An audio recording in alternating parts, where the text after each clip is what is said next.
दक्षिण अफ्रीका के सरकारी खजाने में सेंध लगाने वाले गुप्ता परिवार की कहानी। सहारनपुर का गुप्ता परिवार कैसे बना, अफ्रीकी उद्योग घराना और कैसे इसके चक्कर में गिरी।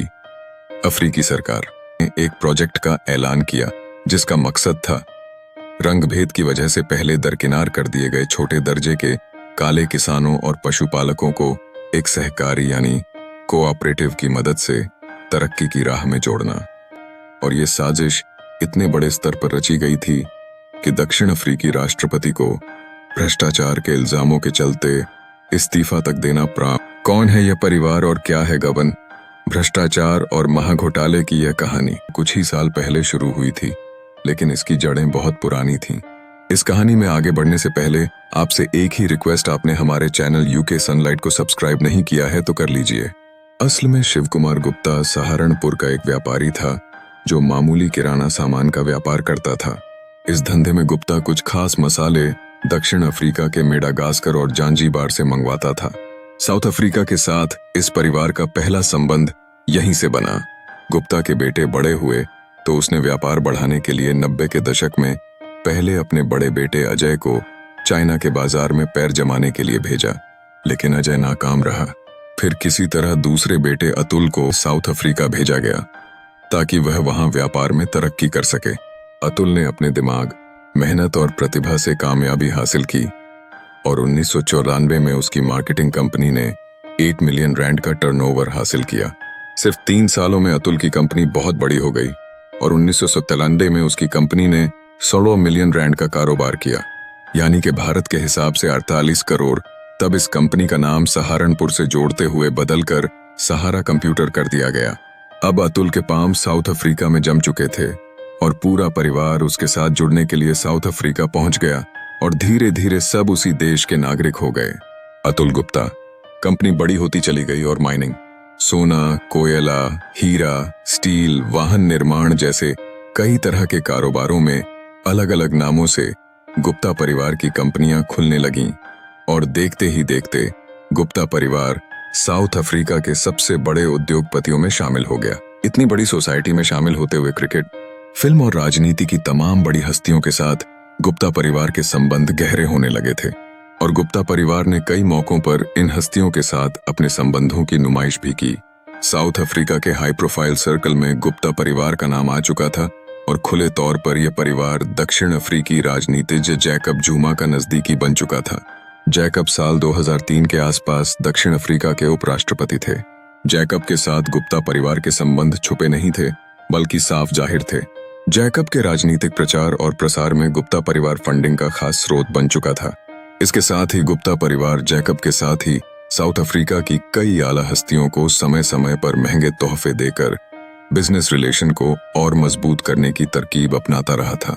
अजय, अतुल और राजेश गुप्ता तीनों भाइयों को न केवल हीरों के कारोबार की बारीकियां मालूम थीं, बल्कि हीरों के बारे में भी बहुत कुछ जानते थे और यही हीरे रसूखदार लोगों को लुभाने के लिए वो इस्तेमाल करते थे। हीरा कारोबार की दुनिया में गुप्ता परिवार अपने पैर पसार चुका था और साउथ अफ्रीका ही नहीं बल्कि हांगकांग, भारत में भी हीरा व्यापार की कंपनियां खुल चुकी थीं। हांगकांग में सिमोनी जेम्स के नाम से एक कंपनी थी जिसमें सीधे तौर पर गुप्ता परिवार नहीं जुड़ा था, लेकिन उसका बहुत पैसा उसमें लगा था। इसी कंपनी की एक विंग के तौर पर भारत में शिवानी जेम्स के नाम से कंपनी थी। अतुल की पत्नी का नाम शिवानी होने के कारण ही इस कंपनी का नाम शिवानी जेम्स था, जिसके आउटलेट्स अमेरिका में थे। HSBC बैंक के जरिए इन कंपनियों में गुप्ता परिवार बड़ी रकम समय समय पर ट्रांसफर किया करता था। असल में हीरा व्यापार टैक्स चोरी के लिहाज से बेहद कारगर साबित होता है, क्योंकि हीरों की कीमत जगह, देश और डील के हिसाब से अलग अलग हो सकती है। डील्स के हिसाब से इन कीमतों में हेर फेर करने से टैक्स चुराया जा सकता है। ये सब तरीके गुप्ता परिवार को पता थे, इसलिए वो अपने तमाम कारोबारों का मुनाफा अपने हीरा कारोबार में इस तरह भुनाते थे कि काली कमाई बढ़ती रहे और टैक्स न देना पड़े। ये पूरा एम्पायर खड़ा हो रहा था और गुप्ता परिवार पूरी तरह खुलकर जैकब के समर्थन में आ गया। 2010 में गुप्ता परिवार ने साउथ अफ्रीका से एक मीडिया हाउस शुरू किया और न्यू एज नाम के अखबार के जरिए जैकब के समर्थन में प्रचार शुरू किया। फिर 2013 में एक न्यूज चैनल खोला और उसे भी जैकब के लिए एक प्लेटफॉर्म बना दिया।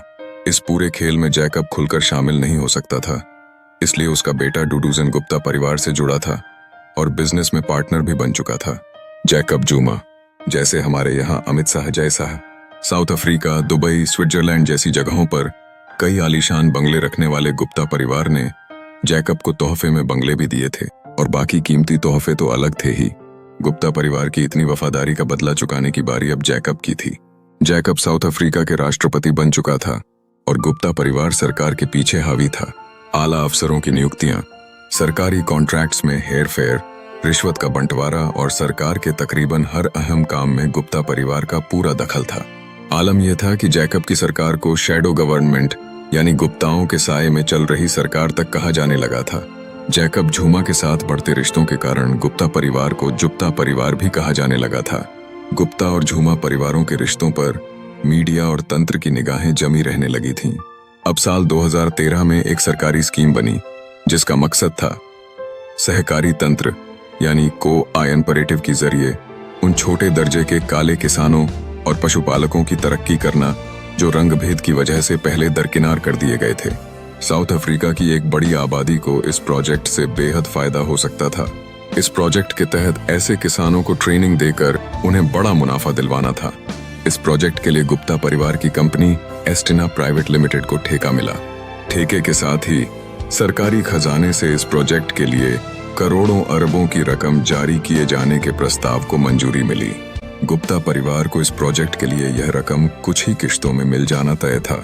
220 मिलियन रैंड यानी 100 करोड़ रुपए से ज्यादा की इस रकम पर गुप्ता परिवार की नजर गड़ चुकी थी। साउथ अफ्रीका में बैंक INF बड़ौदा में गुप्ता परिवार का अच्छा खासा दखल था। बरसों से भारी रकम का लेन देन होने के कारण वो बैंक के ए-लिस्टर ग्राहक थे। इसके अलावा गुप्ताओं के रसूख से वहां सभी वाकिफ थे। सीधे सरकार के साथ गुप्ताओं के जुड़े होने के कारण बैंक एक तरह से उनके काम को मना करने की स्थिति में नहीं था। फार्म प्रोजेक्ट की इतनी बड़ी रकम को अपने हीरा और अन्य कारोबारों में गुप्ता परिवार चालाकी से शिफ्ट करना चाहता था। इस पूरी साजिश में बैंक ऑफ बड़ौदा से गुप्ता परिवार ने सारे कायदों को ताक पर रखकर मनचाहा लेन देन किया। एस्टिना को मिलने वाला लगभग पूरी सरकारी रकम साल 2016 तक गुप्ता परिवार की मुख्य कंपनी श्रेणुज और युक्सोलो के खातों में ट्रांसफर हो चुकी थी और नियमों के मुताबिक इसका कोई हिसाब किताब बैंक के पास नहीं था, यानी बैंक की मिलीभगत इसमें साफ जाहिर हो रही थी। साल 2016 में ही एक सर्वे के हिसाब से गुप्ता परिवार साउथ अफ्रीका के सबसे अमीरों की सूची में 7वें नंबर पर था और इस लिस्ट में गोरे लोगों की लिस्ट में इकलौता भारतीय या काला परिवार यही था। इतना बड़ा घोटाला हो चुका था तो खबरें कहां छुपी रह सकती थीं। धीरे धीरे इस मामले के डिटेल्स सामने आने लगे और कई मामले अदालतों के पास पहुंच गए। इस पूरे फ्रॉड को स्टेट कैप्चर यानी देश पर कब्जा तक कहा जाने लगा था। रोज इस घोटाले को लेकर नए खुलासे होना शुरू हो गए थे। एक खुलासा यह था कि फार्म प्रोजेक्ट के लिए मंजूर हुई 220 मिलियन रैंड की सरकारी मदद में से केवल 4 मिलियन रैंड की रकम ही प्रोजेक्ट पर असल में खर्च हुई, बाकी गुप्ताओं के खाते में चली गई। घोटाले की पूरी कहानी इस तरह खुली कि साउथ अफ्रीका की सरकार इसमें फंस गई। इसी साल 14 फरवरी 2018 को जैकब को इस्तीफा देना पड़ा। उसका बेटा डुडूजन साउथ अफ्रीका छोड़कर जा चुका था। इधर जैकब के इस्तीफे के बाद ही गुप्ता परिवार भी साउथ अफ्रीका से निकल गया और दुबई, भारत व अन्य देशों में पनाह लेता फिरा। उधर साउथ अफ्रीका में हाई प्रोफाइल भ्रष्टाचार, गबन और सरकारी रकम की चोरी के इस केस में अदालती कार्रवाई चल रही है। साउथ अफ्रीका में गुप्ता परिवार की संपत्ति को जब्त करने का कानूनी शिकंजा कसा जा रहा है और जैकब के खिलाफ भ्रष्टाचार के कुछ मामले दाखिल हो चुके हैं। कुल मिलाकर कहानी ये है कि साउथ अफ्रीका के दरकिनार कर दिए गए रंगभेद के शिकार किसान अब भी राह देख रहे हैं कि सरकारी मदद से उनकी तरक्की का वादा पूरा होगा, और दूसरी तरफ साउथ अफ्रीका के टैक्स पेयर्स यानी करदाता बेहद खफा हैं कि उनकी मेहनत की कमाई को इस तरह लूट लिया गया है। चैनल को सब्सक्राइब करें और वीडियो को लाइक शेयर करना न भूलें। अगले एपिसोड में फिर मिलेंगे एक और कहानी के साथ। तब तक के लिए जय हिंद।